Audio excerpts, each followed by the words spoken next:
Hi friends, இப்போ நம்ம Pandya stores பார்க்க போகிறோம். பாண்டிய ஸ்டோர்ஸில் அவன் தனி கொடுத்தனம் வாங்குறான், அது பார்த்ததுக்கு ஃபாரின் அனுப்புங்கிறான், என் பிள்ளை எதுக்குடா ஃபாரின் போகணும் அப்படின்னு கண்ணா பின்னான்னு கத்துறாரு நம்ம பாண்டியன். மூக்க இருந்த கோழி மாதிரி இப்படி கவா கவான்னு கத்துனா மட்டும் போதுமா? பொண்ணு வீட்டில் இப்படிலாம் எக்ஸ்பெக்ட் பண்ணுறாங்கங்கிறது நம்ம பாண்டியனுக்கு புரியல.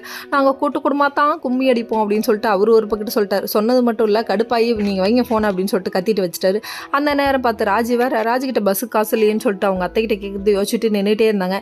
மீனாட்ட கேட்கலான்னு பார்த்தாலும் மீனா ஆஃபீஸ் போயிட்டாங்க. என்னடா பண்ணுறதுன்னு தெரியல. அவங்க அத்தைகிட்ட காசு கேட்டதுக்கு அவங்க போய் அவங்க பாண்டியன்ட்ட போய் கேட்க, பாண்டியன் என்ன திட்டி விட்டு அனுப்பிவிட்டாரு. கல்யாணம் பண்ணிட்டு வர தெரியுது, ஏன் காசு கொடுக்க தெரியாதா அப்படின்னு சொல்லிட்டு. இப்படியா ஒரு பொண்ணை ஹர்ட் பண்ணி அனுப்புவீங்க? என்ன பாண்டியன் இவ்வளோ மோசமாக இருக்கீங்க நீங்கள் அப்படிங்கிற மாதிரி ஆயிடுச்சு.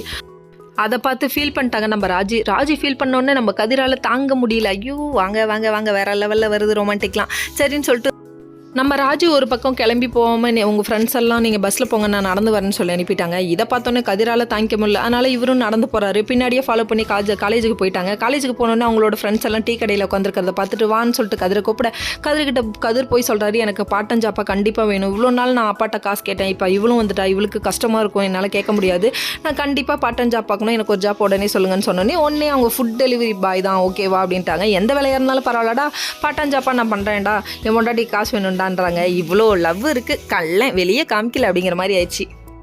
இன்னொரு பக்கம் நம்ம பாண்டியன் வந்துட்டு ஒரு விளம்பரத்தை பார்த்துட்டு இந்த நிகழ்ச்சிக்கு போய் என் பையனுக்கு கண்டிப்பாக நான் பொண்ணு பார்ப்பேன் அப்படின்னு சொல்லிட்டு குடும்பத்தோட கிளம்பலான்னு பிளான் பண்ணிட்டாரு. வீட்டில் யார்ட்டையும் சொல்லையான்னு சொல்லிட்டு கோமதி கிட்ட கத்துறாரு.